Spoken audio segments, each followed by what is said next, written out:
On Thanksgiving night, I watched the security feed from my restaurant's mezzanine. My mother smiled, walking in like she owned the place. Even after texting me, "Thanksgiving is family only, don't come," I hit the button canceling the Whitaker reservation. 15 people froze in the lobby. My phone exploded. When the one-star reviews hit, a stranger messaged, "You aren't her first victim." That's when I stopped being the good daughter and started keeping score. My name is Brooke Martin. I'm 32 years old, and this restaurant, Juniper Slate, is everything I've ever built that matters. It's my church, my sanctuary, my fortress. It's crafted from reclaimed River North brick, warm walnut woods, and gleaming stainless steel. Tonight, it smells of slow-roasted thyme, browned butter, and the sharp, clean scent of gin from the bar. It is the absolute, polar opposite of my first life, the one I barely escaped. That life was at St. Bridget Memorial, a place that perpetually smelled of industrial bleach, latex, and the quiet, metallic tang of sickness. I was a resident nurse there for almost a decade. I was also, more accurately, my mother's apprentice, her shadow, her subject. I was on the mezzanine, my small office overlooking the dining room, finalizing payroll, when my personal phone vibrated on the desk. The sound was abrasive in the warm hum of the restaurant. It was 6 o'clock on Thanksgiving evening. We were booked solid 200 covers, families celebrating. I glanced at the screen, expecting a text from my wine distributor. It was from her, Margaret Whitaker, my mother. The message was 5 words, a clinical amputation. "Thanksgiving is family only. Find somewhere else to eat." My breath hitched. Family only. The implication was immediate and absolute. I was not included in that definition. Find somewhere else to eat. It was the kind of thing you'd text to a difficult cousin you were trying to avoid. Not your daughter. Not the daughter who had, until 6 weeks ago, been told she was hosting the family at her own restaurant. The cruelty was so precise, so clean. It left me momentarily stunned. This wasn't a mistake. This was a statement. I stood up and walked to the rail of the mezzanine. Below me, the dining room was a portrait of warmth. Candles guttered. Wine was being poured. I looked at the bank of security monitors on my wall. Monitor 1. The front door, at 6:02, as if summoned by the text. They arrived. It wasn't just her. It was the whole battalion. Margaret led the way. Of course, she was wearing her winter white cashmere coat, the one that made her look like an angel, or perhaps a snow leopard. Her silver hair was perfect. Beside her, my older brother, Cole, the family's crowning achievement, a newly minted associate at a powerhouse law firm downtown. His spine looked like it was forged from rebar, his eyes already scanning the room with a practiced air of judgment. And clutching our mother's other arm was Lily, my younger sister, Lily, the echo, her face a perfect mirror of whatever emotion Margaret chose to project. Behind them, the entourage, Aunt Donna, her phone already held chest high, ready to document the evening, Uncle Ray, looking vaguely pleased to be anywhere, a cluster of second cousins, 15 people in total, a full-scale invasion, arriving at my restaurant, the restaurant I had just been explicitly, coldly, banned from. They flooded the vestibule, a wave of entitlement and expensive perfume. My hand went to the house intercom, my finger pressing the button that chimed only at the manager's station. Tomas Reed, my GM, looked up from the reservation terminal. Tomas is a rock. He's ex-military, and he ran service at 2 Michelin-starred spots before I poached him. He doesn't rattle. "Yes, chef." His voice came quietly through the speaker. "Tomas," I said. My own voice was terrifyingly calm. The shaking hadn't started yet. "The 6 o'clock reservation, it's under the name Whitaker, or it might be Harper." A brief pause. "I see the Moss Harper for 15. Chef, M. Harper." Her maiden name, the name she used for secret keeping. For the maneuvers she didn't want attached to the pristine reputation of Margaret Whitaker, RN, head of nursing at St. Bridget. I need you to cancel it, I said. Right now. Tomas didn't ask why. He didn't hesitate. He simply looked up toward the darkened glass of my office, a barely perceptible nod. Consider it done, chef. A cold, brittle clarity settled over me. This wasn't rage. This wasn't grief. This was the sharp, definitive snick of a heavy deadbolt sliding into place. It was steel. I watched on monitor 2, which covered the host stand. Tomas, tall and impeccably dressed, moved to intercept them. His smile was professional, impassive. Good evening, Mrs. Whitaker. Welcome to Juniper Slate. Thank you. Tomas, Margaret beamed, already shrugging off her coat as if she owned the place. We have the large table in the alcove. Harper, for 15. Ah, yes, Thomas said, his voice smooth as silk. He didn't move to take her coat. I'm afraid there's been a change. That reservation has been canceled by management. The beam froze. It didn't fall. It hardened. Canceled, she repeated, the word low. Dangerous. By whom? That's impossible. By restaurant management, ma'am, Tomas said. The theater began. Margaret's hand flew to her chest. But this is my daughter's restaurant. This is our Thanksgiving. I'm aware, ma'am. Unfortunately, the cancellation is final. We are fully committed this evening and have no tables available. Margaret's face, the one that charmed hospital administrators and terrified new residents, darkened. She leaned in, dropping the honeyed tone. Get her! Get Brooke! Now! She tapped one perfectly manicured nail on the walnut hostess stand. Tap, tap, a sound I'd heard my entire life. It meant, you are failing me. You will correct this immediately.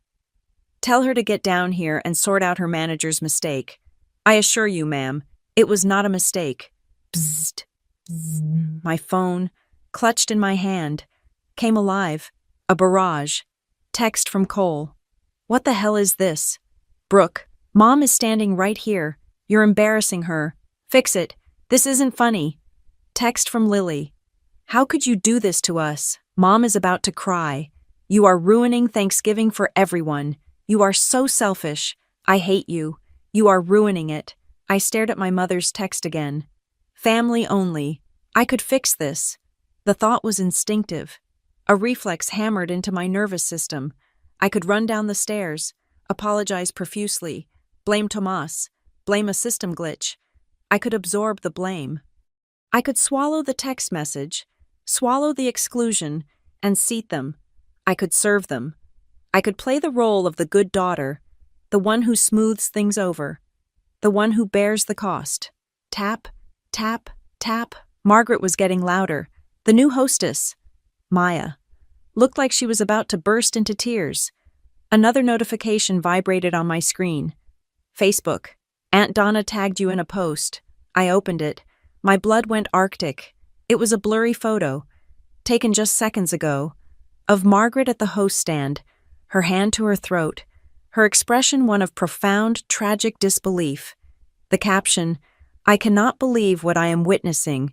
My poor, sainted sister Margaret, who gives her entire life to others, just trying to have a nice Thanksgiving with her family, being turned away from her own daughter's restaurant. This is what happens when children forget where they came from. Our hearts are broken. Pray for us. Family, first heartbroken Chicago. The comments were already exploding. Disgusting. What kind of child does that? We should boycott Juniper Slate. My stomach clenched, but the steel held. Down in the lobby, the scene was escalating. Other diners, trying to enter or leave, were stopping. Phones were coming out. Not just Aunt Donna's. Strangers, sensing drama, were filming the confrontation. A man at the bar was openly recording Margaret as she pointed a finger in Tomas's face. The hashtag was already alive, crawling out of Aunt Donna's phone and into the local Chicago feed. Family first. The smell of roasting duck fat and sage wafted up from the kitchen pass. It was the smell of my dream, my freedom. It was the smell I had clung to. It threw me back, violently, to the other smell. The Cavicide disinfectant, the bleach, the faint, sweet odor of decay that clings to hospital corridors no matter how hard you scrub. I remembered standing under the humming fluorescent lights of the nurses' station at 3 in the morning, 14 hours into a shift that should have ended 6 hours prior. My feet were two throbbing blocks of cement. My mother, head nurse Margaret Whitaker, had swept by, her white uniform as crisp as if it were brand new. She hadn't looked at me. She'd just pointed a clipboard at a blinking light. Room 302 needs a new IV bag. Brooke, and try not to look so tired. It's unprofessional. It reflects poorly on me. I went to nursing school because she demanded it. I took the residency at St. Brigid because she arranged it. I spent a decade of my life trying to earn a single well done that never came, mistaking her suffocating control for love. During those grueling 14-hour shifts, my only escape was a small, spiral-bound notebook I kept hidden in my locker. In it, I didn't write patient notes. I wrote recipes. I dreamed of textures, of acidity, of the alchemy of heat and salt. I dreamed of creating something that didn't just fight death, but celebrated life. I dreamed of a place that smelled of time, not trauma. When I finally secured the small business loan, a terrifying sum that cost me every penny I had, and told her I was leaving St. Brigid to open Juniper Slate, she hadn't hugged me. She hadn't wished me luck. She had looked at me with a cold, sharp disappointment that was 1,000 times worse than rage. A restaurant, she'd said, her voice laced with a pity that stung like acid. Brooke, you're a nurse? You save lives? You want to throw that entire education away for a hobby, a little money-burning hobby. A money-burning hobby. This hobby was paying the salaries of 45 people. This hobby had just been shortlisted for a culinary award. This hobby was the only place on earth I felt sane, the only thing I had ever built that was truly mine. My phone buzzed again, vibrating hard against the wood of the desk. Her name, Margaret. She was calling. The final summons, the demand for my immediate surrender. I watched the screen. The green accept button pulsed, a beacon calling me back to the role I was cast in at birth. The urge to answer was physical. It was a reflex carved into my bones over 32 years. Answer, apologize, fix, make her stop being angry, be good, be quiet, be small, family only, find somewhere else to eat. I looked down at the lobby monitor. Margaret had her phone to her ear, staring right up at the mezzanine window. She couldn't see me through the one-way tint, but she knew I was there. It was a predator's gaze, demanding I show myself. My thumb moved. It didn't press the green button. It pressed the red one. Decline. The ringing stopped. Downstairs. Margaret's face, the one I had studied my entire life, crumpled. It wasn't the soft collapse of sadness. It was the hard, sharp shattering of disbelief, the shock of a command being ignored. I watched them, Cole, Lily, Aunt Donna huddle around her, shielding her like a fallen monarch, as Tomas politely but firmly held the door. They retreated into the cold Chicago night, a tight, angry knot of family, leaving a wake of whispers in my lobby. The restaurant behind me was loud with conversation and the clinking of glasses. My staff, my real family, seamlessly went back to work. The crisis, for this moment, was over. I stood there for a long time, the phone silent in my hand. The knot in my stomach wasn't gone, but it had changed. It was no longer the shrinking, guilty cringe of the child who was always in the wrong. It was something hard, something cold, and something that was, for the very first time, entirely my own. I had just refused the role. I was no longer the guilty one, and I knew, as I watched their car speed away, this was not the end. This was just the opening shot. The restaurant was empty. Service was over. The last celebratory diners had drifted back into the cold Chicago night. The clatter of plates was replaced by the muffled sounds of the dish pit being scrubbed down. The final hiss of the flat top as it was cleaned. Tomas had just locked the front door, the thud of the deadbolt echoing in the cavernous space. I was alone on the mezzanine, the adrenaline of the confrontation draining away, leaving the familiar, hollow ache that always followed a skirmish with my mother. It wasn't just anger, it was the old, deep chill of guilt. That guilt was the anchor of my life. It was the reason I'd ever stepped foot in St. Brigid Memorial in the first place. My mother, Margaret Whittaker, wasn't just a highly respected head nurse. She was a pillar of the community, a minor saint in sterile white. Her reputation was her armor, her weapon, and her identity, and I became her project, her penance. When my father died, I was 19 when Robert Whittaker had a massive coronary dissection. He was gone before the ambulance arrived. I wasn't home. I was at a frat party, drinking cheap beer. I didn't get to say goodbye. Margaret, however, was a portrait of tragic, iron-willed grace. She wore her widowhood like a badge of honor. The narrative was set in stone within hours. Margaret was the rock, the stoic survivor. I was the flaky, unserious child who wasn't there when it mattered. My guilt was a tangible thing, so I abandoned my half-finished English degree, a path she'd always called pointless, and enrolled in the nursing program she'd chosen for me. It was a silent atonement. I would become serious. I would become useful. I would become a reflection of her nobility. Working under her at St. Brigid wasn't a job. It was an indoctrination. She was my direct supervisor, a fact she never let anyone forget. She wielded her disappointment with surgical precision, often in public, at the main nurses' station. Room 405's chart is incomplete. Brooke, she'd murmur, her voice just loud enough for the other residents to hear. You forgot to countersign the opioid disposal. That's a critical error. We can't have critical errors. Can we? It reflects on the entire floor. She never yelled. She simply let the silence of my failure hang in the air. A testament to my inadequacy. I spent a decade chasing an "I'm proud of you" that never came, while my brother, Cole, received accolades for merely existing. The breaking point, the moment the illusion finally cracked, wasn't even during a medical emergency. It was over lunch in the gray, humming cafeteria. I had spent the night before my one night off that week perfecting a 7-hour braised lamb shank. I was excitedly describing the process to another nurse, the smell of the rosemary and garlic a vivid memory against the cafeteria's smell of stale coffee. Margaret glided to our table, her own tray holding nothing but a plain yogurt and a bottle of water. She listened, her head tilted with that look of practiced patience. That's a very elaborate hobby, Brooke, she said. I smiled, missing the warning.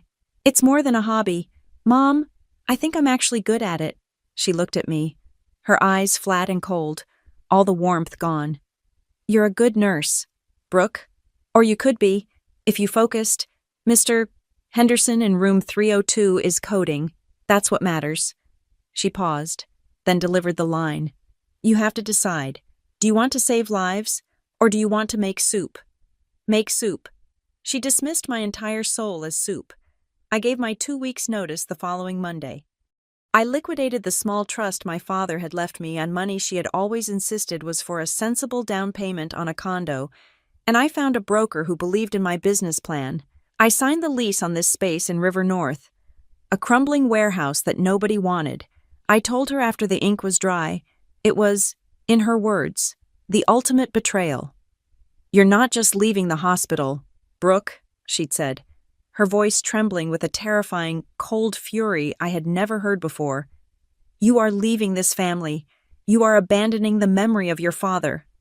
Dad loved my cooking, I shot back, a rare spark of defiance. Your father loved stability, she countered. He would be ashamed of this gamble. From then on, our Sunday dinners, which I was still expected to attend, became a courtroom. I was the defendant. I just worry, that's all, Margaret would sigh, passing the roast beef to Cole. It's such a volatile industry. 90% of them fail in the first year. You know. Cole, who was deep in law school, would just shake his head, refusing to look at me. His silence was his judgment. I was being emotional, irrational. Lily, my younger sister, was the parrot. It's just weird. Brooke, she'd pipe in. People at school ask what my sister does, and I have to say you're a cook. I'm a chef owner. Lily, it's my business. Whatever. She'd shrug. It's embarrassing for Mom. Then, Juniper Slate didn't fail. The first year was brutal. I worked 18-hour days, sleeping on a cot in the mezzanine office, my hands raw from the dish pit. But the second year, we stabilized. The third year, we got noticed. A prominent Chicago food blogger, the one who could make or break a new spot, came in unannounced. The review that came out 2 days later changed everything. I still have it memorized. The final line read, "Juniper Slate is not just a restaurant. It is a kitchen that knows how to hug lost souls." I cried when I read it. I actually cried. Right there at the bar. I called my mother, my voice thick. "Mom, you have to read this." I read her the line. There was a long pause on the other end. She finally said. "That's poetic. Well, speaking of accomplishments, did you know Cole just passed the Illinois bar exam on his first try? He's officially an Esquire. We're all just bursting with pride." That night, her Facebook page exploded with a 400-word post. It was a photo of Cole in his new, sharp suit, standing on the steps of the courthouse. She wrote about his dedication, his brilliance, the Whitaker legacy of service and excellence. She tagged his new law firm. She tagged Aunt Donna. She tagged cousins I hadn't seen in a decade. She never mentioned my review. She never mentioned my restaurant. It wasn't an oversight. It was a message. My success was an inconvenient footnote. His was the headline. I was the erasure. The final warning came 3 months ago. We'd had a small electrical fire in the kitchen. Nobody was hurt. But the repairs and the mandatory shutdown cost me over $40,000, wiping out my reserves. I was terrified. I called her, not to ask for money, but just to talk. I needed my mother. Her response was chilling. "Well, Brooke, you chose this. You wanted to be independent. You wanted to play with knives and fire." Her voice was completely devoid of sympathy. "When you fall, and this is what falling looks like, you cannot expect this family to be there to catch you." The line clicked dead. She hadn't just hung up. She had pronounced judgment. She wanted me to fall. She needed me to fail. Because my success, built on soup, invalidated her entire narrative of my life. That phone call changed something. The old guilt was still there, but it was joined by a new, cold spike of fear. This wasn't just maternal disappointment. This was warfare. The next day, I called my security company. I told them I was having issues with neighborhood vandalism. I upgraded my system. I didn't just get new cameras. I got the top-of-the-line package. High-definition feeds for the lobby, the bar, the kitchen doors, audio recording, and most importantly, an encrypted, off-site cloud storage plan, password protected by a randomly generated key that only I had. Tomas thought I was being paranoid. Maybe I was. But I felt it in my bones she was going to try something. She couldn't stand that I had built a fortress she couldn't control, and if she couldn't control it, she would find a way to tear it down. Which brought me to last night, Wednesday, the night before Thanksgiving. I was in the office, finalizing the prep lists for our pre-sold Thanksgiving catering orders. Tomas was at the host stand, closing out the reservation system for the night. "Chef," he called up to the mezzanine. "Got a weird late edition for tomorrow, 6 p.m., a 15 top. We're completely full." "Tomas," I said, not looking up from the spreadsheets. "Deny it." "I would," he said, his voice hesitant. "But look at the name." I went downstairs. He pointed to the screen. The reservation, made through an anonymous online portal, was for 15 people. The name, M. Harper, my blood ran cold. M. Harper, Margaret Harper, her maiden name, it was her alias, the name she used for things she didn't want attached to the Margaret Whitaker brand. The name she'd used to open a private credit card when my father was still alive. The name she'd used to co-sign on an apartment for one of her special resident nurses years ago. It was her shadow name, the one she used for maneuvering. "She's setting me up," I whispered, staring at the screen. "What do you want to do?" "Brooke?" Tomas asked. He'd been with me for 2 years. He'd seen enough of the family dynamic to know this wasn't a simple booking. What could I do if I called to confirm? She'd deny making it, accuse me of harassment. If I seated her, I'd be validating her game. And then, as I stood there, debating, my personal phone buzzed in my apron pocket. It was her. The text message that I had read again just hours ago. Thanksgiving is family only. Find somewhere else to eat. I looked at the text. I looked at the M. Harper reservation. It was a trap. A beautifully constructed classic Margaret Whittaker psychological trap. She uninvited me. Then, under a secret name, she booked a table. She was planning to show up, with the whole family, to the restaurant she'd just banned me from, forcing me into an impossible position. If I seated them, I was the pathetic, groveling daughter, forced to serve the family that had just publicly disowned me. If I turned them away, I was the monster. She had built a stage, and she was planning to perform on it. She thinks this family is just a tool, I said to Tomas, my voice shaking with a sudden, icy rage. A weapon. She thinks she can just erase me, and then use me as a prop in her show. Brooke, the reservation, Tomas said quietly. I looked at the glowing M. Harper. I looked at the text message. If family is just a tool, I said, it's time to pull the plug. I leaned over the terminal. My hand was steady. I found the reservation. I pressed the button. Cancel. I bit down hard on my lower lip, tasting the metallic tang of blood. The shaking had stopped. She's going to show up anyway, isn't she? Tomas said. Yes, I said. At 6 o'clock, and when she does, you will tell her the reservation was canceled. She will ask who canceled it. You will tell her, I said, meeting his gaze, that restaurant management canceled it, and that we are fully committed. I went back up to my office, my heart hammering a brutal, triumphant rhythm. I turned on the monitors. I checked the cloud storage connection. I was done making soup. I was done being the guilty child. She wanted a show. I was going to make sure the cameras were rolling. The storm broke before sunrise. I woke up at 5 a.m. on Friday, not to my alarm, but to the incessant pinging of my phone on the nightstand. It was vibrating so hard it sounded like a trapped wasp. I'd gone home last night, but I hadn't slept. I'd just laid in the dark, my heart hammering, waiting for the other shoe to drop. It wasn't a shoe, it was an avalanche. The screen was a blinding cascade of notifications. Aunt Donna's Facebook post had been the kindling. The actual video, the one taken by the man at the bar. The one I'd glimpsed on the monitor was the gasoline. Someone had edited it. They'd spliced in the blurry, close-up clip of Margaret at the host stand, her hand on her chest, her face a mask of tragic disbelief. They'd added a weeping piano soundtrack.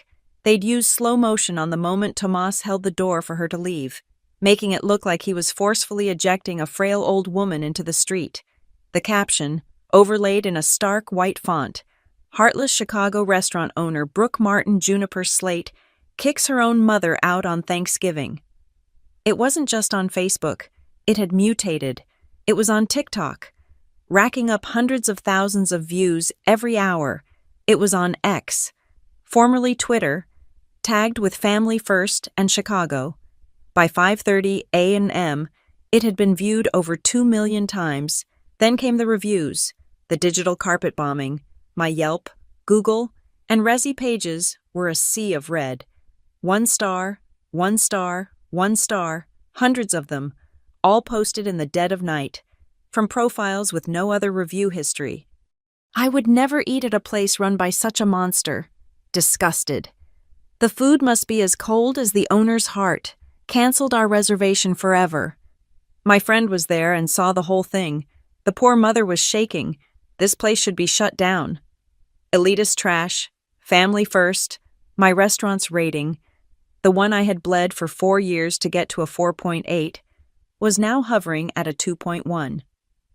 I sat there in the dark, the blue light of the phone illuminating my room, and I felt the floor drop out from under me. This wasn't a family squabble. This was a public execution. I was at the restaurant by 7 a.m. The business line was already ringing. A shrill, demanding sound. I picked it up. Juniper slate. Brooke Sal. Sal was my produce guy. He'd given me my first line of credit when I had nothing. Listen, I love you, kid, but I'm seeing some crazy stuff online. Crazy stuff. I got a family. I can't get mixed up in this. My delivery is on the truck, but my boss says it's COD only from now on. Cash on delivery. Sal, it's me, I said, my voice hollow. We've been working together for 4 years. Since when am I not good for it? Since this morning, kid, he said, his voice tight with discomfort. Sorry, you want the microgreens or not? It's cash. He hung up. Before I could even process it, the line rang again. My meat supplier, Viennette Beef, same story, COD, my linen service, my wine distributor, COD. My mother hadn't just attacked my reputation, she had cut off my supply lines. At 9 a.m., the heavy artillery arrived. An email from Mr. Henderson at Midwest Merchant Bank. He held my small business loan, the one I'd refinanced after the kitchen fire. The subject line was ominous, urgent covenant review. Ms. Martin, it read, in light of the significant and adverse public information circulating regarding Juniper Slate, we are forced to review the terms of your loan. Specifically, the reputational risk clause. The bank cannot be associated with an entity involved in such negative public perception. He went on, but the translation was simple. The bad press was a potential breach of contract. They were evaluating an immediate interest rate hike, moving my rate from a manageable 4% to a crippling 7%, effective immediately, unless, he wrote, I could rectify the public perception within 48 hours. My hands were shaking. Rectify. How do you rectify a lie that's already circled the globe? Before I could even reply. Another email pinged. This one was from the City of Chicago Department of Public Health. Notification of unscheduled inspection. We had just passed our annual inspection with flying colors 3 weeks ago. An unscheduled inspection on the Friday after Thanksgiving, one of the busiest weekends of the year, flagged by an anonymous tip, wasn't routine. It was a weapon. It was designed to shut me down.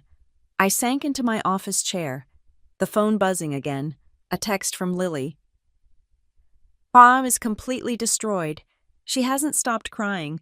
Aunt Donna had to give her a sedative. I hope you're happy. You always make yourself the victim. You are sick. Make myself the victim. The gaslighting was so profound, so pure. It almost made me laugh. I tapped the screen and locked all comments on my restaurant's Instagram. A useless, tiny gesture. Like bailing out the Titanic with a teaspoon. I needed to breathe. I needed to think. I went to the business voicemail, needing to clear the queue of angry reservation cancellations. The first 5 were exactly that. Shame on you. Disgusting. We're never coming back. Then, the 6th message. The voice was quiet, hesitant, and female. It was not angry. It sounded terrified. Hi, my name is Mara Ellis. This message is for Brooke Martin. You don't know me. I saw the video. I recognized your mother. Margaret Whitaker. The voice broke, just for a second, then firmed up with a sudden, sharp intensity. I used to be a patient of hers, at St. Bridget Memorial. A long time ago. I need you to know. I need someone to know. What they're saying about you, it's what she does. She did it to me. She paints you as the monster so no one will listen to you. Please, I need to talk to you. I was your mother's patient, and I almost died. The call ended. A dial tone hummed in my ear. I almost died. It felt like the air had been sucked out of the room. This wasn't about soup anymore. This wasn't about a ruined Thanksgiving. This was something else. This was something dark. Tomas arrived at 10 a.m., his face grim. He'd seen the videos. He'd seen the reviews. Sal called you, I asked. And Vionney, he said. And the health department email. It's a full-spectrum assault. Chef? I know, I said. I need to see last night. All of it. The tapes. Everything. From the moment they walked in to the moment they left. From every angle. We sat in my office, the bank of monitors glowing. We watched the high-definition footage. We saw them enter. We saw Tomas stop them. We saw Margaret's face harden. We saw her step close to the hostess stand, tapping her nail. "Go back," I said. "Right there, when she leans in." Just before Aunt Donna starts filming, we rewound. Margaret, furious, was speaking to Tomas. Aunt Donna and the family were slightly behind her, a protective wall. "She's reaching into her coat pocket," I noted. "I saw it," Tomas said. We watched on camera 1, the one directly above the stand. Her hand, holding a thick, white business envelope, slid across the walnut stand. It was just below the sightline of the dining room, but in full, sharp view of my camera. "What is that?" I asked, my voice flat. "She was trying to bribe me," Tomas said, his voice laced with contempt. "A stack of cash, probably $1,000, $2,000. She whispered. "Just find a table, Tomas. Make this right for me." "Did you take it?" "No," he said, looking offended. I pushed it back.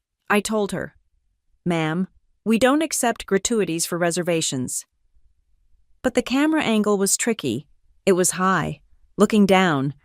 From this view, her hand moved forward. His hand moved to block it. The envelope vanished from sight for a split second behind the terminal screen. Then her hand retracted. It was ambiguous. It was intentionally ambiguous. "She wasn't trying to bribe you." "Tomas," I whispered, the realization hitting me like a physical blow. "Not really. She was staging a photo." Tomas stared at the screen. "What?" "She knew there were cameras, not just mine, Aunt Donna's, the man at the bar. She knew she was being filmed. She wasn't trying to buy a table. She was creating evidence." Tomas's face drained of color. "Evidence for what?" "If the poor victim card doesn't work, she pivots. She'll claim I tried to extort her. She'll say I instructed my manager to demand cash to seat my own mother on Thanksgiving." Tomas shook his head, disgusted. "I didn't take it. She put it back in her pocket. It doesn't matter. Tomas, it's on film, and she has her own copy of that film. She'll edit it to look however she wants." "Jesus," he breathed. "She's thorough." "I need a copy," I said. "A hard copy, not just on the cloud. Everything. The raw feed. Audio included." Tomas nodded. He went to the server room. He came back 10 minutes later with a small, black USB drive. "This is the last 24 hours. Everything. From every camera." As he handed it to me, my desk phone rang. Not the business line, the private line to my office, the one that only went to my landlord. It was Gary, the building manager. "Brooke," he said, his voice curt. No pleasantries. "I'm getting calls. From the other tenants in the building. From the board. This commotion, this family, first thing. It's all over the internet. It's not a good look for the building. We have a morals clause in your lease. You know, the morals clause. The same weapon the bank was using." "Gary, it's a family dispute," I said, trying to keep my voice even. "It's being blown way out of proportion. It's on TikTok. Brooke, that's not out of proportion. That's a crisis. You need to handle this, or the board is going to have to review our options regarding your lease." He hung up. Review our options. The bank, the city, the suppliers, and now, my landlord. She wasn't just trying to ruin my reputation. She was trying to make me homeless. I looked at the black USB drive in my hand. I thought of the voicemail from Mara Ellis. I almost died. I was done playing defense. I plugged the drive into my laptop. I created a new folder on my encrypted desktop. I named it Truth. This was my evidence. The M. Harper reservation. The screenshot of my mother's family-only text. The high-definition security footage of the entire confrontation. The audio file of her demanding I be brought down. The time-stamped logs of the one-star review barrage. A recording of Mara Ellis's voicemail. I needed it safe.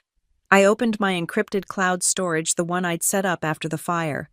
The one I paid extra for. my digital fortress. I dragged the truth folder to the upload window. The progress bar appeared. It hit 10%, 20%, then it stopped. It hung there for a second. The browser flickered. A red-bordered box popped up. Upload failed. Before I could click retry, a small black dialog box appeared in the center of my screen.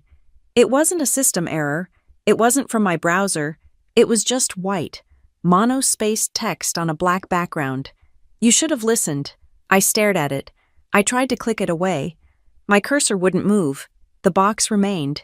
You should have listened. It was a message. My blood froze.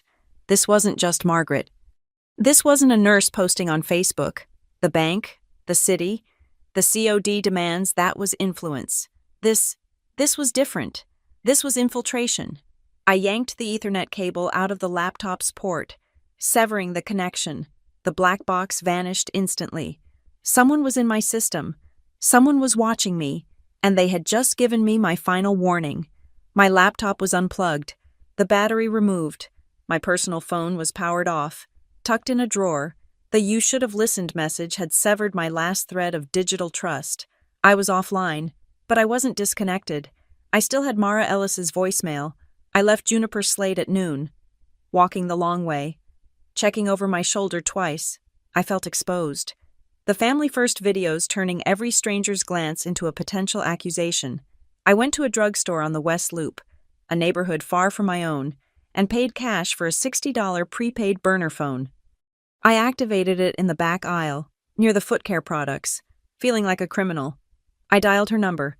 She answered on the first ring, her voice tight. "Hello? Mara? This is Brooke Martin." A sharp intake of breath. I can't believe you called." "I believe you," I said, cutting to the chase. "I need to see you. Not at my restaurant, not at your home, somewhere public, neutral." "There's a coffee shop," she said, her voice dropping. "The Blue Line. It's across the street from St. Bridget Memorial. Can you be there in 30 minutes? Across the street, back where it all started?" "Yes," I said. "I'll be there."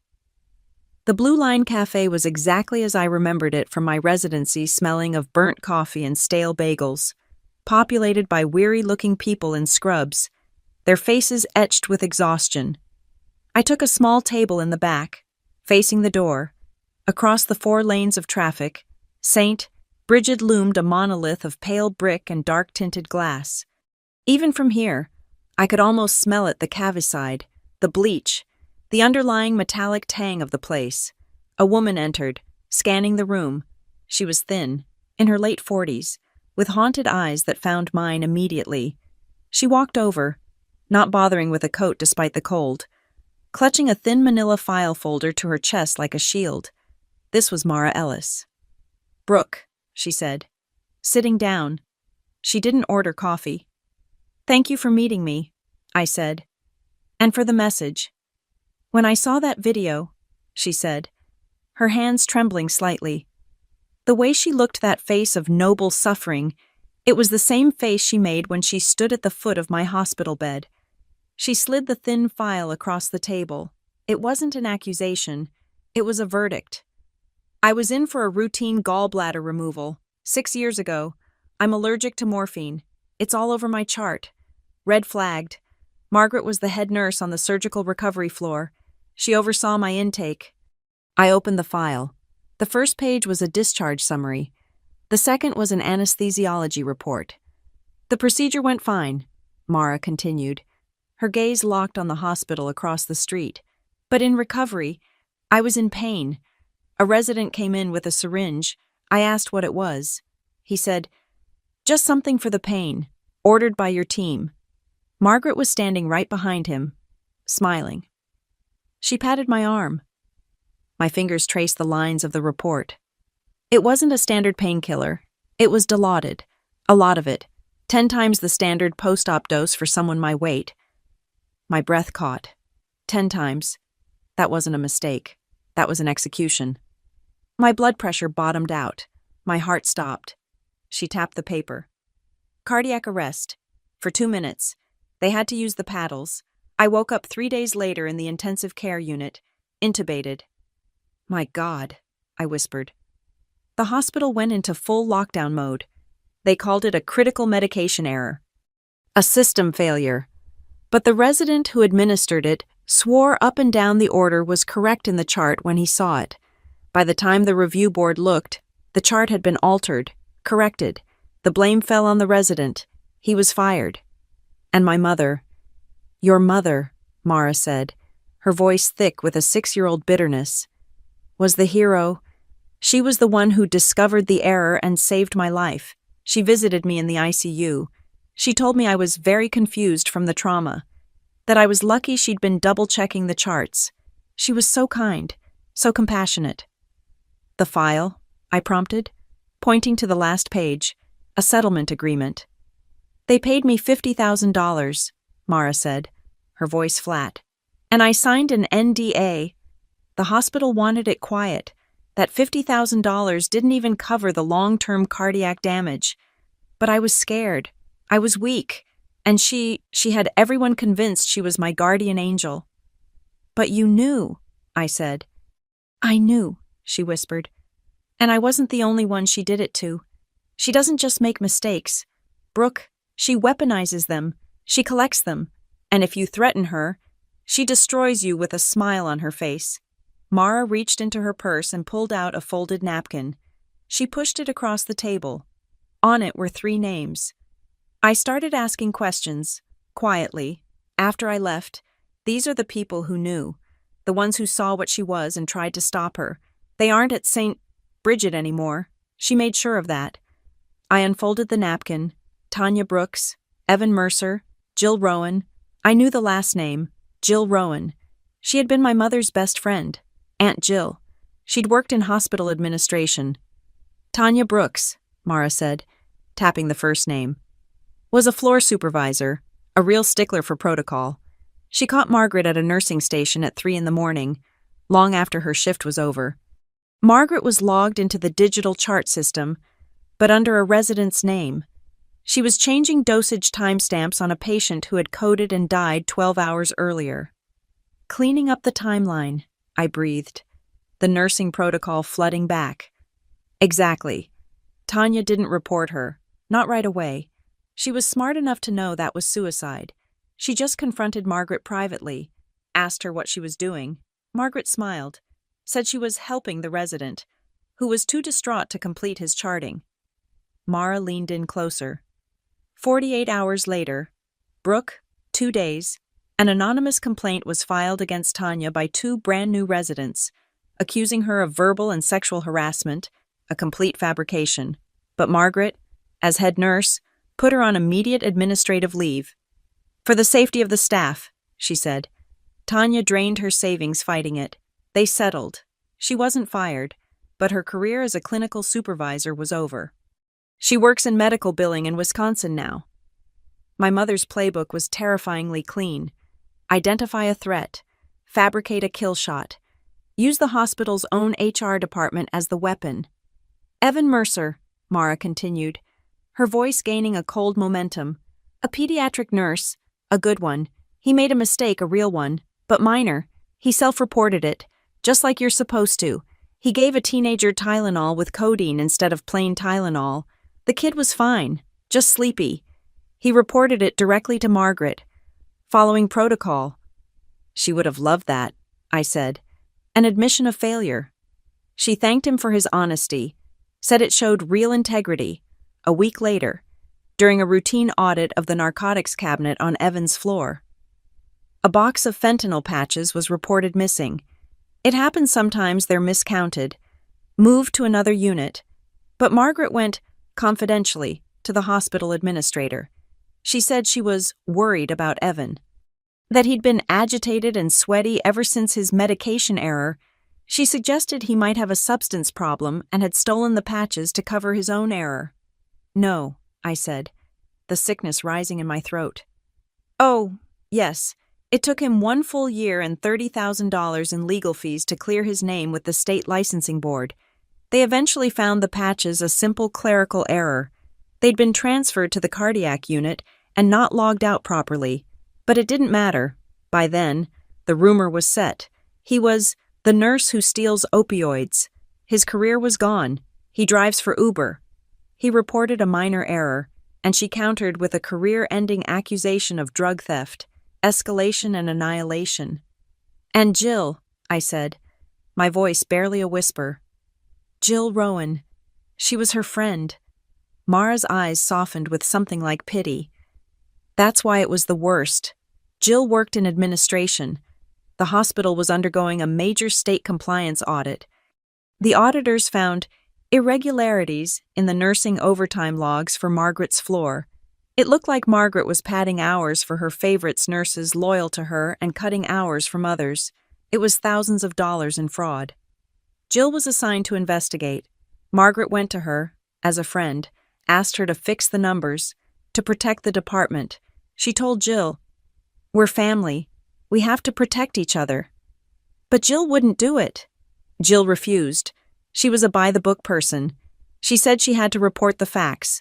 The next day, the very next day, money vanished from the hospital's Sunshine Fund. It's a petty cash drawer for patient flowers and newspapers. Maybe $400.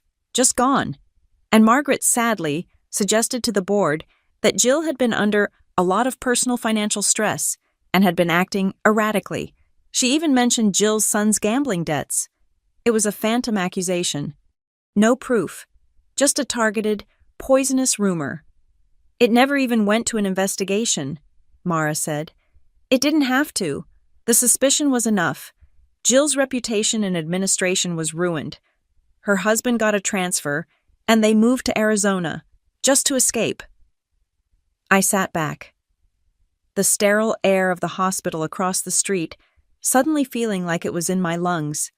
My mother's entire life, her reputation for ethics and sacrifice, was a performance. It was a brilliantly constructed stage, and anyone who threatened the performance was dragged into the wings and executed. I wasn't her daughter. I was her dissenting cast member. My restaurant wasn't a betrayal. It was a competing show. They have proof, don't they? I asked. Mara nodded. They kept everything.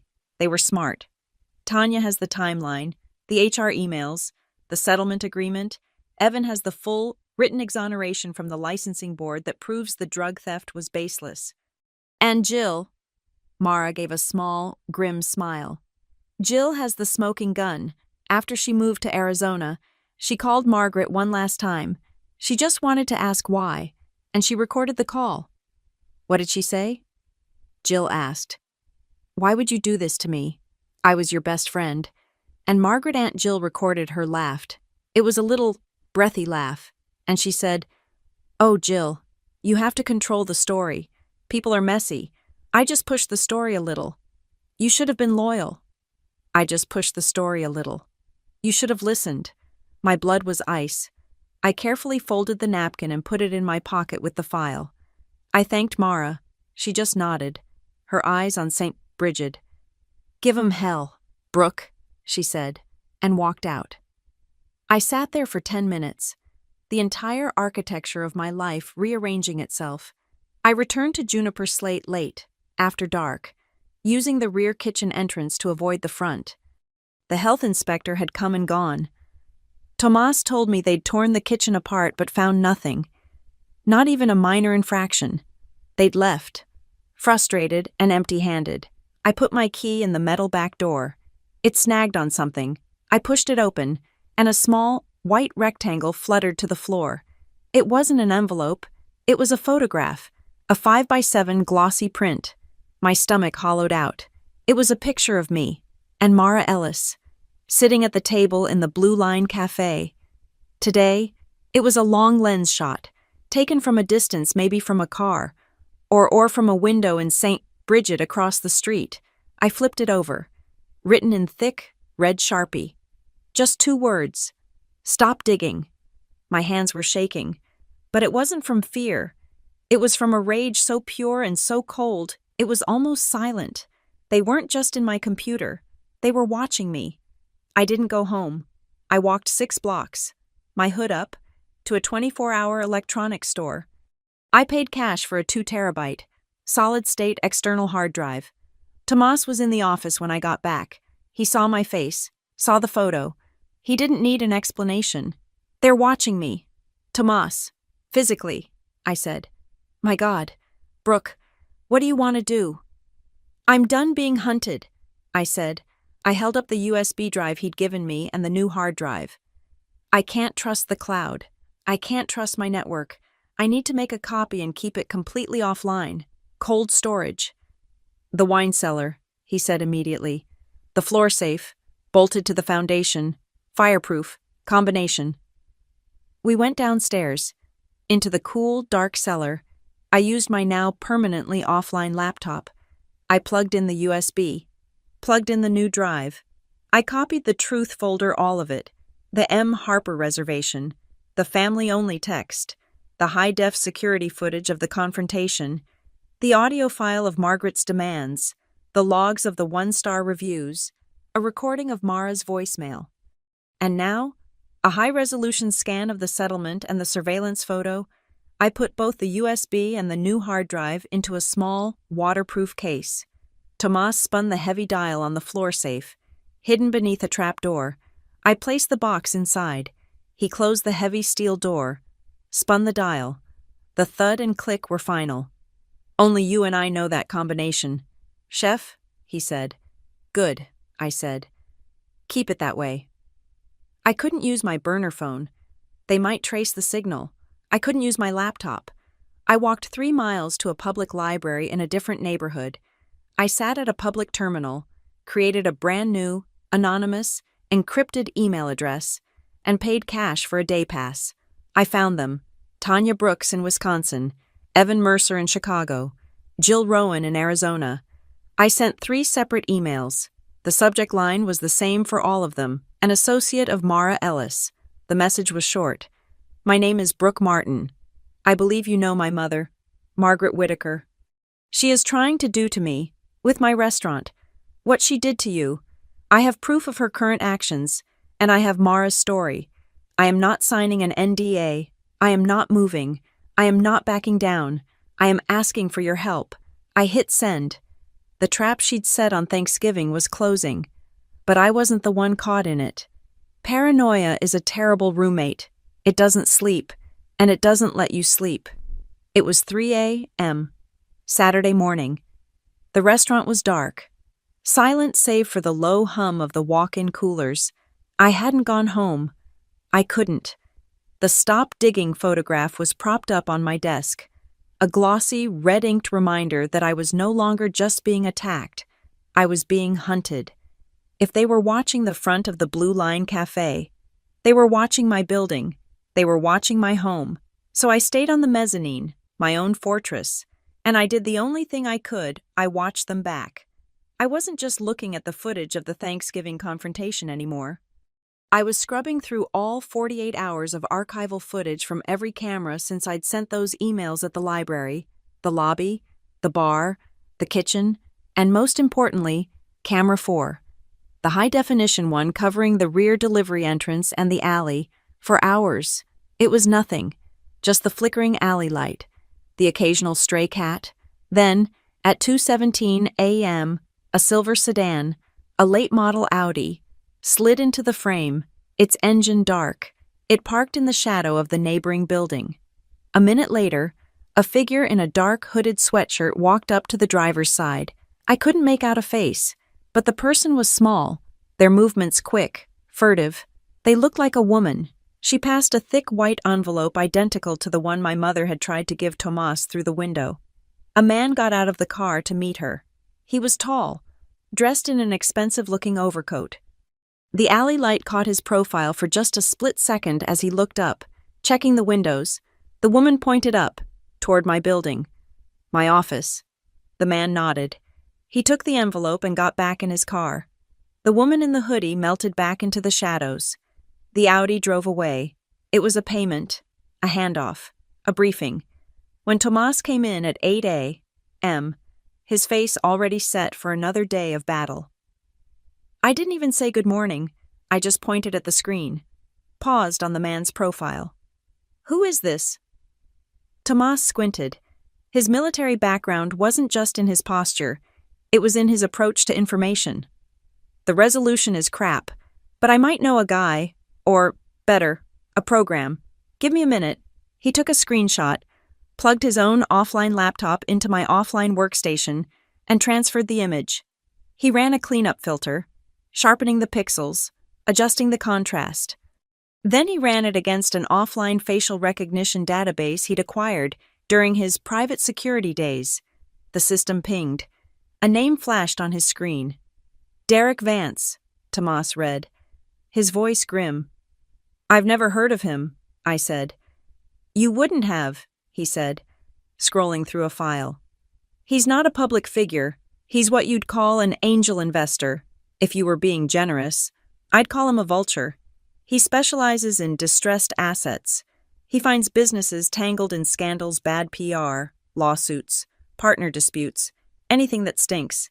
He leverages the scandal, forces their lenders to call in notes, and then, when they're bleeding out, he buys their assets, their leases, their equipment, their liquor licenses for pennies on the dollar." A cold, sick realization washed over me. "He's here for me," I whispered. "He's not just here," Tomas said. "That woman in the hoodie, she summoned him." The pieces were on the table. The Thanksgiving scandal, the one-star reviews, the COD demands, the bank and the landlord threatening me over reputational risk. It wasn't just my mother's narcissistic rage. It was a coordinated, professional takedown. I needed to know how deep it went. I left Tomas at the restaurant, took the burner phone, and went back to the public library. It was the only place I felt truly anonymous. I sat at the same terminal, logged into my anonymous email, and started to dig. I didn't search for Derek Vance. That would be all PR and shell corporations. I searched for the one thing I knew was real: the address of my restaurant, my building. I dug into the city's public permit and zoning databases. It took 20 minutes. But I found it, filed 2 days ago, the Friday after Thanksgiving. Applicant Harlan Mott Development, LLC.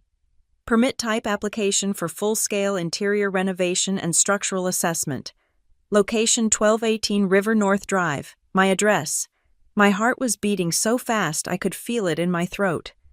They had already filed the permits to gut my restaurant. I opened a new tab. Harlan Mott Development. It was a ghost. An LLC registered in Delaware 6 months ago. No website, no history, just a registration number. But when I dug into the Illinois state business filings, I found its registration to operate locally. The registered agent was a high-priced law firm downtown, and the signatory, the managing partner of Harlan Mott, Derek Vance. I sat back, the plastic library chair creaking. The full picture was suddenly, horrifically clear. Step 1. My mother manufactures the public scandal, the viral video, the Family First campaign, the Poor Sainted Margaret performance. Step 2. She activates her network, the anonymous tip to the health department, calls to my bank, my landlord, my suppliers, all citing the reputational risk she herself had created. Step 3. My world collapses. My loan rate explodes to 7%. My suppliers demand cash I don't have. My landlord, Gary, threatens to break my lease using the morals clause. Step 4. I default. I miss a loan payment. I breach my lease. Step 5. The bank forecloses or the landlord evicts. Juniper slate. My beautiful $4 million build-out, the kitchen I'd bled for, is seized. Step 6. Derek Vance, operating through his shell company, Harlan Mott, swoops in and buys the distressed asset from the bank or the landlord for a fraction of its value. My mother wasn't just trying to ruin me. She was trying to liquidate me, erase my name from the lease, and hand my life's work over to a corporate vulture. She wasn't just punishing me for disobedience. She was orchestrating a hostile takeover. I was still reeling, my mind trying to process the scale of the conspiracy. When my burner email account pinged, I expected a reply from Tanya, Evan, or Jill. It wasn't. The sender was Lily Whitaker Gmail.com, my sister. My first thought was that it was a trap. Another part of the performance, but the subject line wasn't an attack. It was FW River North Property. There was a short message from Lily herself. Brooke, I saw this on Mom's computer. It was open. This isn't what I thought. This is sick. I'm sorry. Don't tell her I sent this. Be careful. Below it was the forwarded email chain. My breath caught. It was the smoking gun. The entire plan. Right there in black and white. From Derek Vance, to Vance Harlan Mott. Com, to Margaret Whitaker, Margaret. Whitaker Sprigid. Org. Date November 27th. 2 days ago. Subject River North Property. Margaret, per our discussion. My offer stands. We are prepared to acquire the asset as soon as the current tenant is in breach. My lawyers confirm the morals clause and the reputational risk covenant are the fastest tracks. We just need to maintain public pressure for the next 60 days.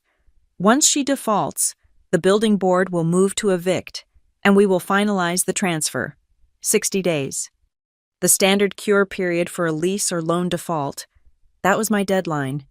My mother's reply, sent from her official St. Bridget Hospital email, was chilling in its clinical detachment. Mr. Vance, I am not the tenant. I am merely a concerned citizen who believes that building has been devalued by its current occupant. But I am confident the tenant will not be able to rectify the situation. Proceed as planned. Lily, my vapid, echo chamber sister, who had texted me, I hate you, had just saved my life. She'd seen the truth, and for the first time in her life, she'd chosen a side. My hands were shaking, but not with fear, with a focused, sub-zero rage. I tried Cole. I called my brother, the lawyer, from the burner phone. Brooke, he answered, his voice guarded, cold. Cole, I'm sending you an email. Mom is working with an investor named Derek Vance. They're illegally pushing me into default to seize the restaurant. It's conspiracy to commit fraud. I have the emails. I need your help. There was a long, heavy silence. Brooke, he finally said, his voice weary, disappointed. Mom is just upset. You embarrassed her. You're dramatizing this. This Vance person is probably just someone she was talking to about real estate. Don't make this worse. Stop being hysterical. He hung up. His silence wasn't ignorance. It was complicity. He was the family lawyer. He was choosing his client. I called the only other person I could trust. Mara. Brooke. What's wrong? I laid it all out. Vance. Harlan Mott. The permit application. The email from Lily. The 60-day timeline. There was a sharp intake of breath on her end. My God. Brooke, you have it. You have all of it. The motive, the conspiracy, the mechanism, and with my story, and the others, you have the pattern. You can't just sit on this. You need to organize it. One single package, a unified narrative. She was right. But the stop digging photo and the you should have listened hack proved they were watching me. If they took me out, the evidence I'd stored in the restaurant safe would die with me and Tomas. I needed insurance. I stayed at the library. I created a new, hyper-encrypted cloud storage account, one based in Switzerland. I sat there for 3 hours, feeding quarters into the terminal, as my entire truth folder, now including the Harlan Mott permit, the Vance Margaret email chain, and Lily's message uploaded. Then, I set the trap. I set up 5 automated scheduled emails from my burner account. Each email contained a single link to the new, encrypted cloud drive, along with the password. Each email had a different recipient. Recipient 1, Mara Ellis.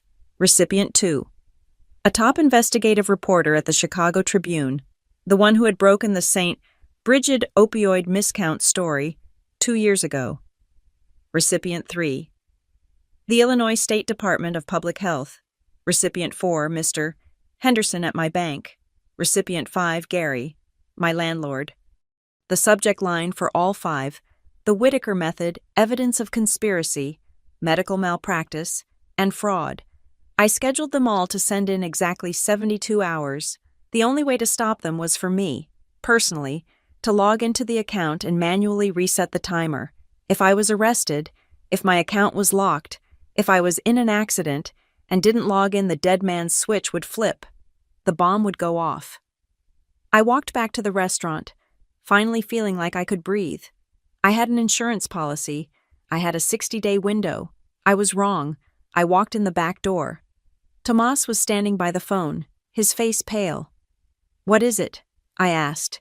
"That burner phone of yours," he said. It rang. I answered.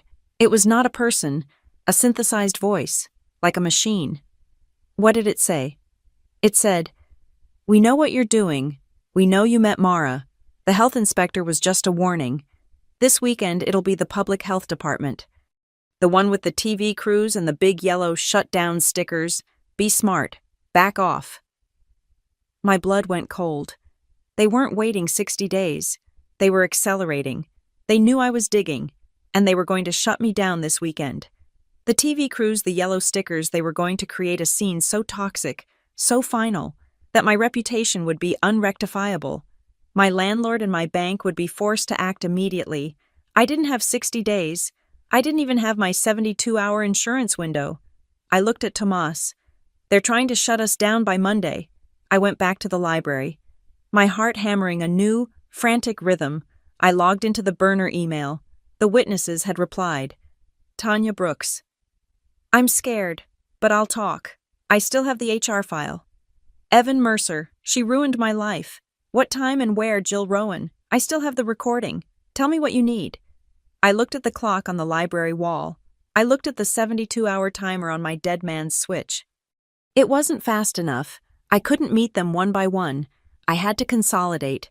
I had to go on the offensive. I typed one last email, sent it to all three of them. "New plan. They're accelerating. We don't have time. We are all meeting. Tomorrow, 10 a. at my restaurant, Juniper Slate. We are building the full case, and we are ending this in one day." I hit send. I was done being an investigator. It was time to be a general. Sunday morning, 10 a. Juniper Slate was closed. The chairs were stacked, the stainless steel kitchen cold and gleaming under the muted service lights. It was a sterile, silent theater, and the air was thick with the threat of the coming raid. The synthesized voice from the burner phone echoed in my head. This weekend, the big yellow, shut-down stickers.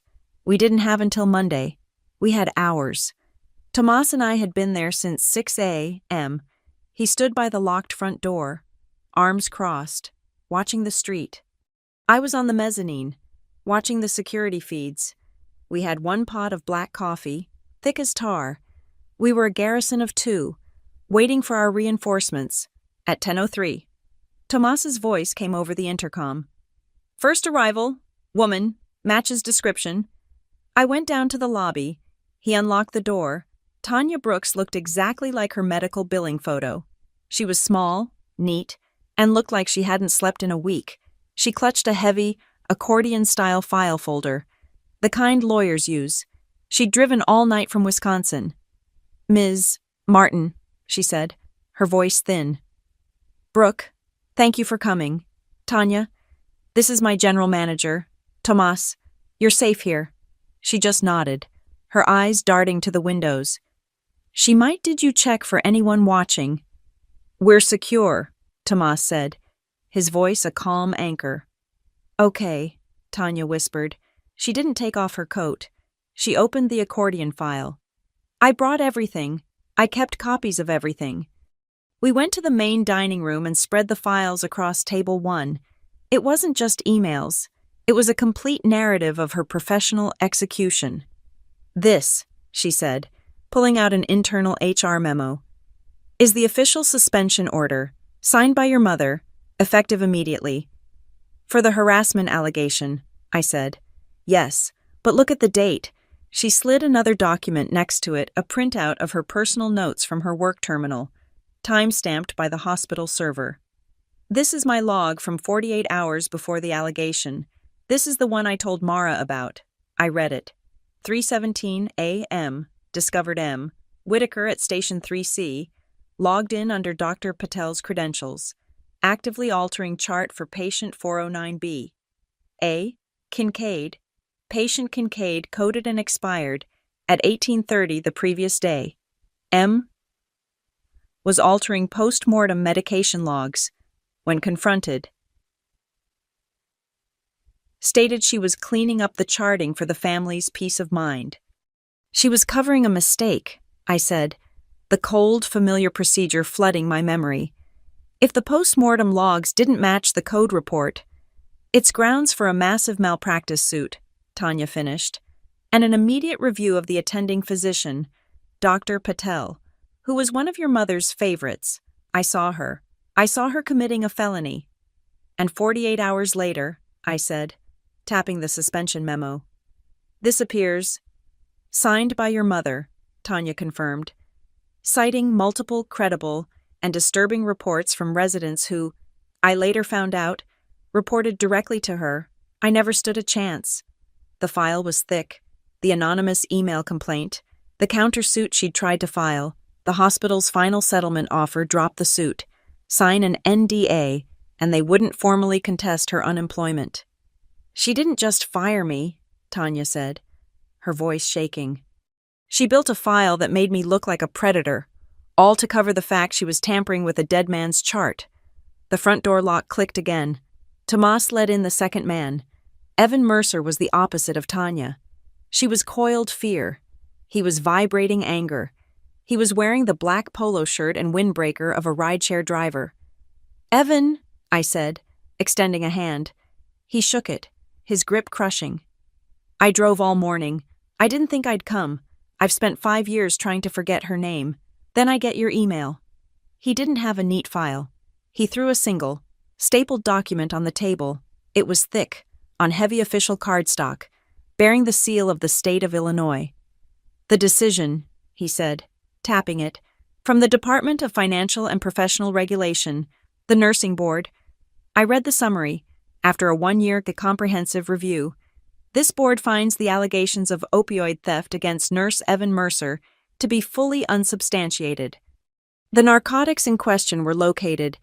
The clerical error, I said, looking up. Yes, he spat, but read the footnotes. Page 4, the review of testimony. I flipped the pages. There it was. The investigation into Nurse Mercer was escalated from a minor medication error based on a confidential suggestion made by head nurse Margaret Whitaker, who cited observed behavioral changes and personal concerns regarding Nurse Mercer's stability.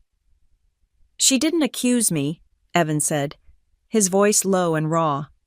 She never would. That's not her style. She suggested it. She worried about me. She planted the seed of me being an addict. It was all she had to do.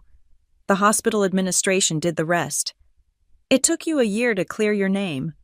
A year, he repeated, and $30,000. By the time I was exonerated, do you know where I was? I was driving a cab. My license was restored, but my reputation was gone. No hospital would touch me. She didn't just fire me. She branded me. 10:30 a.m. The final piece arrived. Jill Rowan. Aunt Jill. She looked older than I remembered. The Arizona sun had been hard on her, but her eyes were still sharp. She looked around the restaurant, her gaze lingering on the warm walnut and brass. You built this, she said. It wasn't a question. It's beautiful. Brooke, it's the only thing you ever wanted to do. She's trying to take it. Jill, I know, she said. She didn't have a file. She reached into her purse and pulled out a small, digital audio recorder, the kind journalists use. I called her. You know, Jill said, placing it on the table between Evan's exoneration and Tanya's suspension. A month after I moved, after she'd whispered to the board that I was stealing from the Sunshine Fund, after my best friend of 20 years implied I was a thief to cover her own overtime fraud, I had to know why. She pressed play. The small speaker hissed. First, Jill's voice, strained, I don't understand, Margaret. I would have done anything for you, but this telling them I stole you ruined me. Then my mother's voice. It wasn't angry. It wasn't defensive. It was light, almost amused. Oh, Jill, don't be so dramatic. You just wouldn't listen. You have to control the story. People believe what they want to believe. I just gave them a little push. You should have been loyal. Jill's voice, crying now. Loyal to your fraud. Margaret's voice, the lightness gone, replaced by a sudden, icy chill. The voice I knew, the voice from the make soup comment. You picked the wrong side. Jill, that's all. It's just business. The recording clicked off. The four of us, Tanya, Evan, Jill, and me, stood in the dead silent restaurant. The air crackled. Tanya was crying silently. Evan was staring at the recorder, his jaw so tight I thought it would break. The Whitaker method, I said. They all looked at me. That's what it is, I said. It's a method, identify a threat, fabricate a counter-narrative.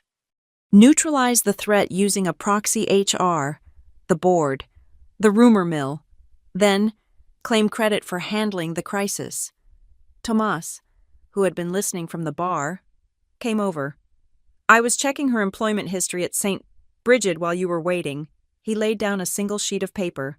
Margaret Whitaker, hired 2005. Promoted to floor supervisor, 2011. Promoted to head of nursing, surgical recovery 6 years ago. He looked at Mara's file, which I'd added to the table. Right after Mara Ellis's medication error that she heroically caught, he pointed to another date. Given excellence in management commendation and a pay raise 5 years ago, just after Tanya Brooks was regrettably suspended for harassment, he pointed to another. Promoted to hospital-wide head of nursing administration the same month Jill Rowan resigned, and the overtime audit was quietly closed. Every time, I whispered. Someone got in her way. She didn't just remove them. She used their destruction as a stepping stone. It's a monster, Tanya breathed. It's a case, I said. But it's not enough. Not for court. Not yet. At 11 a.m., my lawyer arrived. I'd called her last night. Hannah Russo. She wasn't a litigator. She was a fixer. She was the go-to pro bono lawyer for the Chicago restaurant network, the one who fought landlords and suppliers for chefs who were too busy in the kitchen to fight for themselves. She was fast-talking, sharp, and wore steel-toed boots with a pantsuit. Okay, Brooke, she said, shedding her coat. Tomas said it was a 5-alarm fire. I've seen the TikToks. It's ugly. What's the real story? For 1 hour, we laid it all out. The M. Harper reservation, the family-only text, the viral video, the 1-star reviews, the COD demands, the bank and landlord threats, the surveillance photo, the synthesized voice on the burner, the Harlan Mott, Derek Vance conspiracy, the email from Lily. Then, I introduced the witnesses. Tanya played her timeline. Evan showed his exoneration. Jill played the tape. Hannah Russo, for the first time since I'd met her, was silent. She just listened. When the audio of Margaret's laugh faded, Hannah let out a long, low whistle. Jesus Christ, Brooke, she said. You didn't just call me for a landlord dispute. You've uncovered a racketeering case. So we sue, Evan said, slamming his fist on the table. We take her to court. No, Hannah said, holding up a hand. A lawsuit takes years. You'll be long gone by then. Your ticking clock is that health inspector and that 60-day default window. We don't have time for the legal system. We have to use their system leverage and public relations. She grabbed a legal pad. We consolidate. We build a single, undeniable package of evidence. We're not filing a lawsuit. We're presenting a threat so big, so toxic, that it makes your reputational risk look like a joke. For the next 2 hours, we worked. We scanned every document. We transcribed Jill's audio. We logged the timeline of the conspiracy against me. We built the entire dossier, from Mara Ellis's overdose to Derek Vance's permit application. Hannah typed up the summary, a blistering, 6-page legal narrative. We printed 5 copies. It came to 60 pages. 60 pages of raw, documented malice. Appendix. A medical malpractice and cover-up. Mara's file. Tanya's chart logs. Appendix B. Pattern of retaliation. Tanya's HR file, Evan's board exoneration, Jill's audio, Appendix C, conspiracy to defraud, the Vance, Margaret emails, the Harlan Mott permit, the surveillance photo, Appendix D, the Thanksgiving incident, the M. Harper reservation, the family-only text, the raw security footage, the review bomb logs. We stapled the packets. Hannah looked at me. "What do you want to call this?" "The Whitaker method." I said, "Good," she smiled. "Now, we fire the warning shots." From her laptop, she drafted 2 letters, one to Mr. Henderson at Midwest Merchant Bank, one to Gary, my landlord.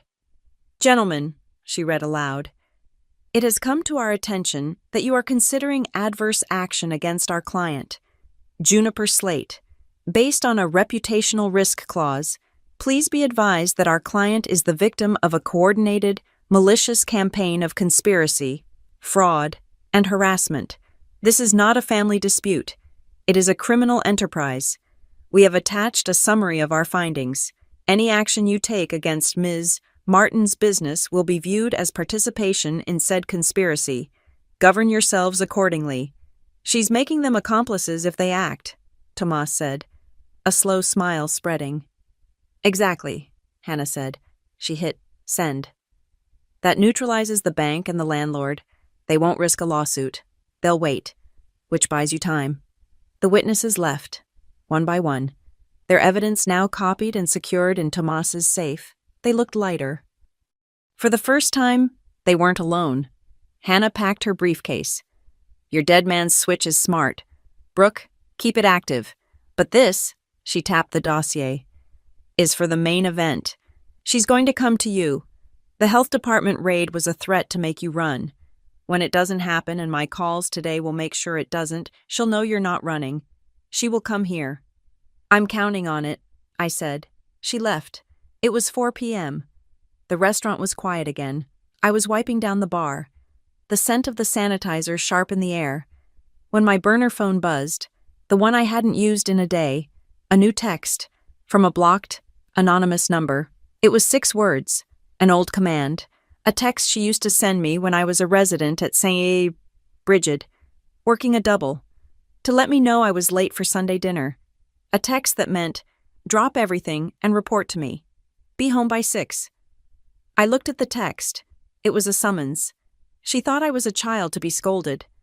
She had no idea that the child had just built a guillotine. "Tomas," I called out, my voice steady. "We need to prep for a new kind of service." I went to the office and unlocked the supply closet. I took out the 4 palm-sized digital audio recorders I'd bought with the hard drive. I checked their batteries. 1, I taped under the main bar. 1, under the table in the lobby. 1, on the mezzanine, aimed at the main dining room. The last one. I put in my apron pocket. The sun was setting. The restaurant was dark. I sat at the bar, in the shadows, and I waited. I stared at the "be home by 6" text. The arrogance of it, the casual, baked-in assumption that, even after everything, I would scurry home like a chastened teenager. I picked up the burner phone. My fingers were steady. "I am home," I typed. "Juniper Slate, 6 o'clock. We end this tonight. Bring Cole and Lily. No one else. No lawyers. If you do, I call the Tribune. Your choice." I hit send. The response was almost immediate. Fine. It was 5:45 p.m.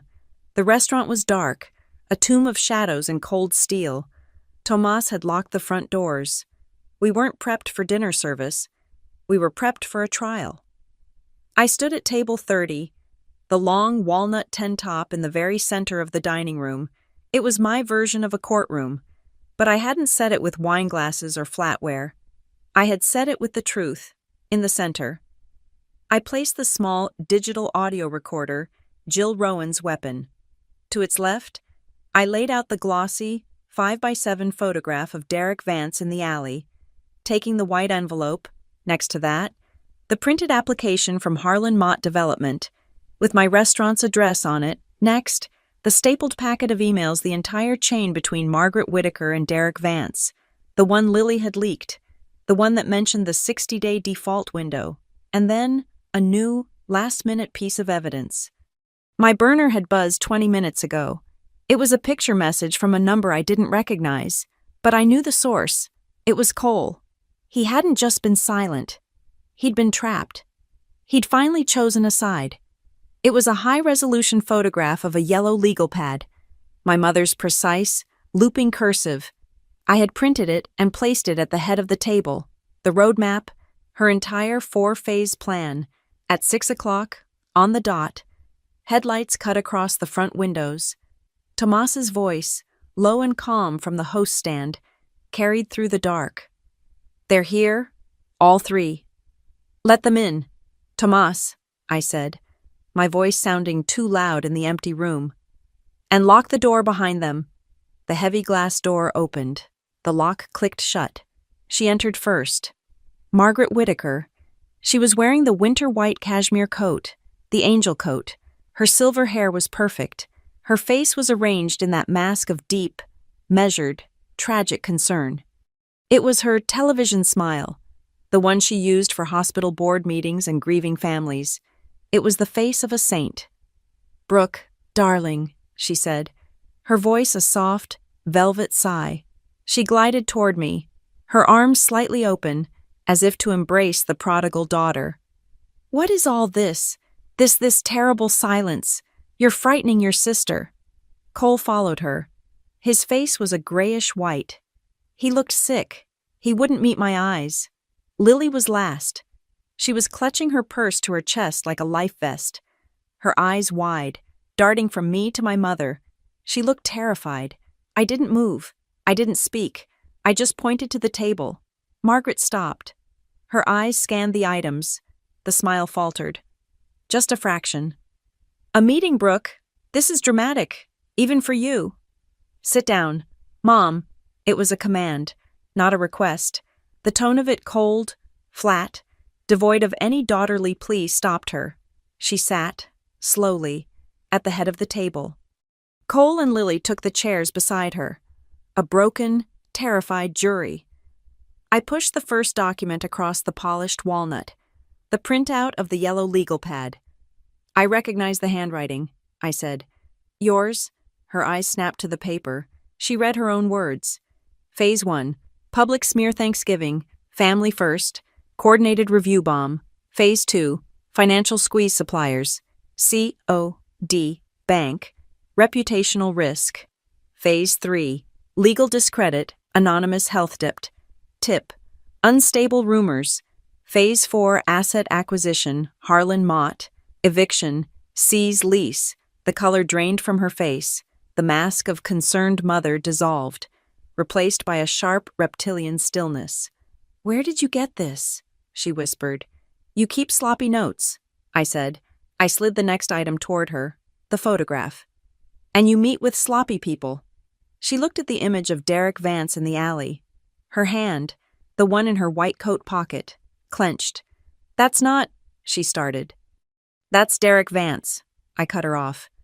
"Of Harlan Mott Development." I pushed the permit application.